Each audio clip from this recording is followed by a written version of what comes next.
आनंदी राहा। विहंगरा,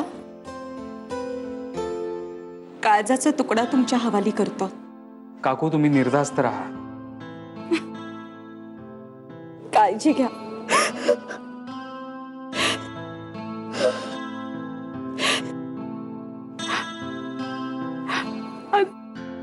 आज काका इथे असायला हवा होता ना। त्यांना खूप आनंद झाला असता। दादाही लग्नाला तयार झाले म्हटल्यावर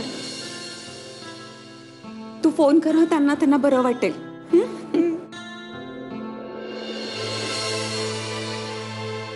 येते मी।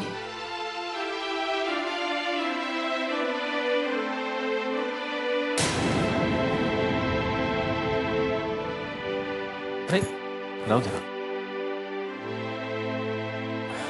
तू कदाचित खूप चिडली असेल माझ्यावर, पण माझी हीच इच्छा आहे की तू आनंदी राहावास।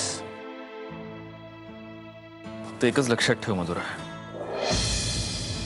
जो माणूस स्वतःच्या जवळच्या मित्राचा विश्वासघात करू शकतो तो त्याच्या बायको। नाही, तू सुखी राहा।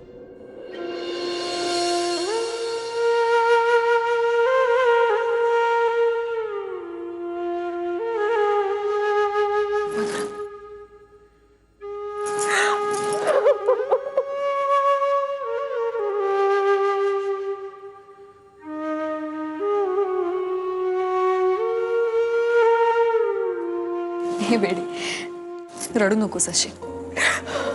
आणि हे बघ, कसली काळजी करू नकोस। एक गोष्ट कायम लक्षात ठेव, विश्वास असला ना की नाती आपोआप उमलत जातात।